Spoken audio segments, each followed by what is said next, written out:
الحمد لله رب العالمين والعاقبة للمتقين والصلاة والسلام على سيد الأنبياء والمرسلين أما بعد فأعوذ بالله من الشيطان الرجيم بسم الله الرحمن الرحيم قال الله عز وجل في القرآن المجيد والفرقان الحميد إن الله وملائكته يصلون على النبي يا أيها الذين آمنوا صلوا عليه وسلموا تسليما اللهم صل على سيدنا ومولانا محمد مبارک وسلم علیہ۔ محترم ناظرین کرام، روشنی کا سفر پروگرام کے ساتھ میں آپ کا میزبان حافظ عبدالباسط حاضر خدمت ہوں۔ ہمارا یہ پروگرام جو کہ سیرت مصطفیٰ صلی اللہ تعالی علیہ وآلہ وسلم کے عنوان پر مشتمل، پیارے آقا صلی اللہ تعالی علیہ وآلہ وسلم کے سیرت کے مختلف پہلو پر مشتمل ہوتا ہے، جو کہ بیان کیے جاتے ہیں۔ سید عالم صلی اللہ تعالی علیہ وآلہ وسلم کا جو شجرہ نسب، جسے امام بخاری رحمۃ اللہ تعالی علیہ نے بخاری شریف میں ذکر کیا ہے، آپ فرماتے ہیں کہ سید عالم صلی اللہ تعالی علیہ وآلہ وسلم بن عبداللہ بن عبد المطلب بن ہاشم بن عبد مناف بن قصی بن کلاب بن مرہ بن کعب بن لوی بن غالب بن فہر بن مالک بن نضر بن کنانہ بن خزیمہ بن مدرکہ بن الیاس بن مضر بن نزار بن معد بن عدنان۔ تمام مؤرخین کا اس بات پر اتفاق ہے کہ سید عالم صلی اللہ تعالی علیہ وآلہ وسلم آپ جب اپنا شجر نسب بیان کرتے تو عدنان تک بیان فرمایا کرتے تھے۔ آگے بھی شجر نسب تاریخ میں ملتا ہے جن کے الفاظوں میں اختلاف پایا جاتا ہے، لیکن مؤرخین فرماتے ہیں کہ سید عالم صلی اللہ تعالی علیہ وآلہ وسلم کا شجر نسب بن عدنان تک، پھر بن عدنان جو ہے یہ حضرت اسماعیل علی نبینا علیہ الصلوۃ والسلام کے فرزند ہیں۔ حضرت اسماعیل علی نبینا علیہ الصلوۃ والسلام حضرت ابراہیم خلیل اللہ علی نبینا علیہ الصلوۃ والسلام کے فرزند ہیں۔ پیارے آقا صلی اللہ تعالی علیہ وآلہ وسلم، آپ کے والد گرامی اور ان کے والد یعنی حضرت عبداللہ، پیارے آقا صلی اللہ تعالی علیہ وآلہ وسلم کے والد گرامی حضرت عبداللہ، اور آپ کے والد گرامی حضرت عبد المطلب، آپ کے والد گرامی حضرت ہاشم۔ ہم کچھ بات کرتے ہیں حضرت سیدنا عبد المطلب رضی اللہ تعالی عنہ۔ یاد رکھیں حضرت سیدنا عبد المطلب رضی اللہ تعالی عنہ کا اصل نام جو ہے وہ شیبہ تھا۔ آپ نہایت ہی متقی، پرہیزگار، اخلاق اعلیٰ منصب پر فائز تھے۔ حضرت سیدنا عبد المطلب رضی اللہ تعالی عنہ آپ اکثر راتوں رات غار ہرا میں رمضان المبارک کے شب اللہ کی عبادت میں گزارا کرتے تھے۔ سید عالم صلی اللہ تعالی علیہ وآلہ وسلم کے ولادت کے 55 دن پہلے جب یمن کے ایک بادشاہ ابرہہ نامی شخص نے یمن کے اندر ایک گرجا گھر بنایا، بڑی خوبصورت عمارت بنائی، اس نے چاہا کہ تمام لوگ یہاں جمع ہوں، اس کے ارد گرد طواف کریں، لیکن سید عالم صلی اللہ تعالی علیہ وآلہ وسلم کے دادا جان حضرت عبد المطلب رضی اللہ تعالی عنہ، آپ اس وقت بیت اللہ شریف کے متولی بھی تھے۔ یمن کا بادشاہ ابرہہ جس کا نام تھا، اسے اس بات کا بخوبی اندازہ تھا کہ مسلمان جو ہے وہ بیت اللہ شریف کا جو طواف ہے، جو اس کے ارد گرد ہمہ وقت جمع رہتے ہیں، اسے کبھی ترک نہیں کریں گے۔ چونکہ کنانہ کے ایک شخص نے جب یہ بات سنی اور غصے کے عالم میں وہ آیا اور اس نے یمن پہنچ کر بادشاہ نے جو عمارت بنائی تھی اس عمارت میں اس نے اس قدر غصے کا اظہار کیا، اسے ناپاک کر دیا۔ اب اس بات پر اس شخص کو بڑا غصہ آیا۔ ابرہہ نامی شخص نے کہا کہ اب تو میں اس عمارت کو گرا کر رہوں گا جس کے ارد گرد یہ لوگ جمع رہتے ہیں۔ کیونکہ ابرہہ نے ایک لشکر تیار کیا، لشکر جرار، یعنی کہ تمام تر وسائل کے ساتھ وہ لشکر لے جب بیت اللہ شریف کے چند مسافات پر اس نے پڑاؤ کیا، چند قدم کے مسافات پر، تو اس نے کیا کیا، اس کی فوج نے وہاں کے مال و مویشی جانوروں کو، اونٹوں کو پکڑ لیا، اپنی تحویل میں لے لیا۔ اس میں حضرت عبد المطلب رضی اللہ تعالی عنہ کے بھی اونٹ شامل تھے، جانور شامل تھے۔ تو حضرت عبد المطلب رضی اللہ تعالی عنہ کو جب اس بات کا علم ہوا تو آپ فوراً ابرہہ کے پاس پہنچے۔ ابرہہ اپنے لشکر کے درمیان تخت پر بیٹھا تھا جاہ و جلال کے ساتھ۔ حضرت عبد المطلب جب وہاں پہنچتے ہیں تو ابرہہ نا ان کی شخصیت سے ایسا مرعوب ہوا کہ اپنے تخت پر کھڑا ہو گیا، اور کھڑا ہو کر اس نے حضرت سیدنا عبد المطلب کا استقبال کیا۔ حضرت سیدنا عبد المطلب رضی اللہ تعالی عنہ کو اپنے ساتھ بٹھایا اور بات چیت شروع کی اور کہا کہ کیسے آنا ہوا۔ سید عالم صلی اللہ تعالی علیہ وآلہ وسلم کے دادا جان، آپ نے اس سے کہا کہ میں تو اپنے اونٹ لینے آیا ہوں، تمہارے فوجیوں نے ہمارے مال مویشی پکڑ لی ہیں، انہیں چھوڑ دیجئے۔ اب اس بات پر وہ کہتا ہے کہ ابرہ کہتا ہے کہ آپ تو بڑی عظیم شخصیت ہیں، میں تو یہ سمجھ رہا تھا آپ بات کریں گے کہ کہ بیت اللہ شریف کو جو ہم منہدم کرنے والے ہیں علیہ باللہ، آپ اس حوالے سے مجھ سے بات کریں گے؟ آپ نے تو مال مویشی کی بات کی، تو کیا خوبصورت جواب دیا۔ حضرت سیدنا عبد المطلب فرماتے ہیں کہ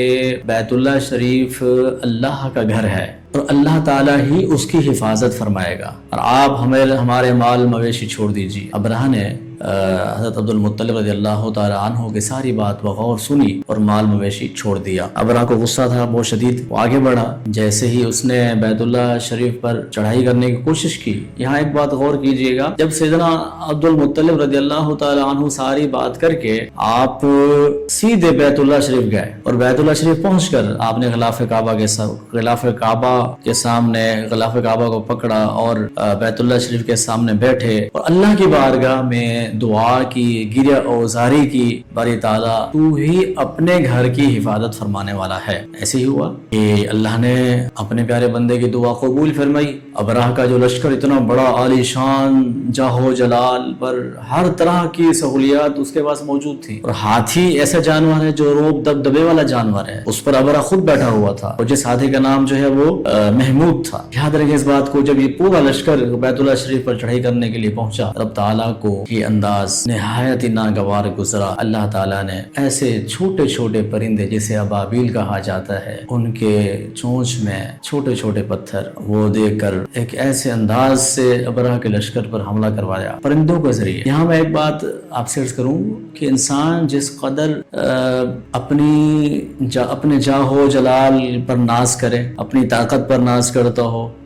اپنی دیگر وسائل پر ناز کرتا ہو، لیکن اللہ تعالیٰ کی شان دیکھیے۔ اللہ تعالیٰ جو ہے وہ کمزور، جسے ہم کمزور سمجھتے ہیں، کمزور سے کمزور۔ اب جو ابابیل پرندہ چھوٹا سا پرندہ، اب ایک ابرہہ کا لشکر اس قدر عالیشان، اللہ تعالیٰ کی رحمت، اللہ تعالیٰ کا جلال، اس قدر رب تعالیٰ کا جلال جو ہے وہ اپنے ناز تک پہنچا، اور ان پرندوں کے ذریعے اللہ تعالیٰ نے ابرہہ کے لشکر کو نیست و نابود کر دیا، پرندوں کے ذریعے۔ تکبر اللہ کو ناپسند ہے، یاد رکھیں اس بات کو، تکبر سے بچیے۔ تو پھر اللہ تعالیٰ جل شانہ عما نوالہ نے قرآن مجید فرقان حمید میں پوری ایک سورت نازل فرمائی۔ رب تعالیٰ فرماتا ہے الم تر کیف فعل ربک باصحاب الفیل الم یجعل کیدہم فی تضلیل وارسل علیہم طیرا ابابیل ترمیہم بحجارۃ من سجیل جعلہم کعصف مأکول۔ اس بات پر غور کیجیے، آج بھی ہم جب یہ سورت پڑھتے ہیں اور وہ منظر دیکھتے ہیں کہ اللہ تعالیٰ جل شانہ عما نوالہ کا غضب، آپ کا جاہ جلال جب اس قدر غضبناک ہو جائے تو یقیناً بڑی بڑی طاقتوں کو کمزور سے کمزور ذرائع کے ذریعے نیست و نابود فرما دیتا ہے۔ عزیزان گرامی قدر، اب ہم اگر بات کریں حضرت عبد المطلب کے والد گرامی یعنی حضرت ہاشم کی، آپ کا اصل نام جو ہے وہ عمر تھا۔ لفظ عمر، اس بات پر توجہ کیجئے گا، لفظ عمر تب پڑھا جاتا ہے جب را کے سامنے واو ہو۔ عام طور پر ایسا ہوتا ہے کہ عمر، جب ہم عمر لکھتے ہیں تو عمر را کے سامنے واو نہیں لکھتے، اس کو عمر پڑھیں گے، اور اسی طرح جب را کے سامنے واو آ جائے تو اس کو صحیح تلفظ میں یعنی ہم عمر پڑھتے ہیں۔ تو حضرت ہاشم رضی اللہ تعالیٰ عنہ، پیارے آقا صلی اللہ تعالیٰ علیہ وآلہ وسلم کے پردادا، آپ نہایت ہی متقی، پرہیزگار اور بہت ہی رحم دل تھے۔ جب ایک مرتبہ حج کے موقع پر قحط سالی ہوئی تو حضرت ہاشم آپ نے ملک شام سے خشک روٹیاں خریدی، اور خشک روٹیاں خرید کر وہ حجاج کرام کی خدمت کے لیے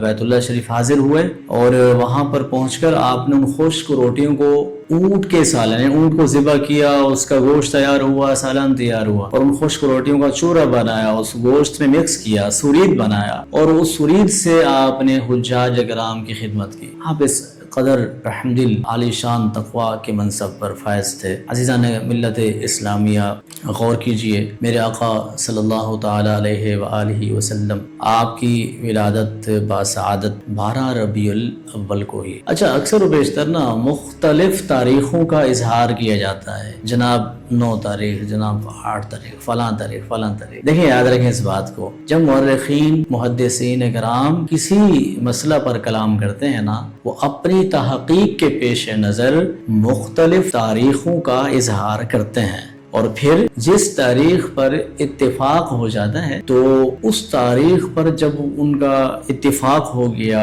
اجماع ہو گیا، جمہور علماء کا اتفاق اسی بات پر ہو جاتا ہے کہ ربیع الاول شریف کی 12 کو پیارے آقا صلی اللہ تعالی علیہ وآلہ وسلم کی ولادت باسعادت ہوئی۔ یہاں میں ایک بات عرض کروں، حضرت شاہ ولی اللہ محدث دہلوی، بہت بڑا نام ہے برے صغیر پاک و ہند، حضرت شاہ ولی اللہ محدث دہلوی ہو گئے، حضرت عبدالعزیز محدث دہلوی، حضرت شاہ عبدالحق محدث دہلوی، یہ وہ لوگ ہیں جنہیں سب ہر مکتبہ فکر تسلیم کرتے ہیں۔ حضرت شاہ ولی اللہ محدث دہلوی فرماتے ہیں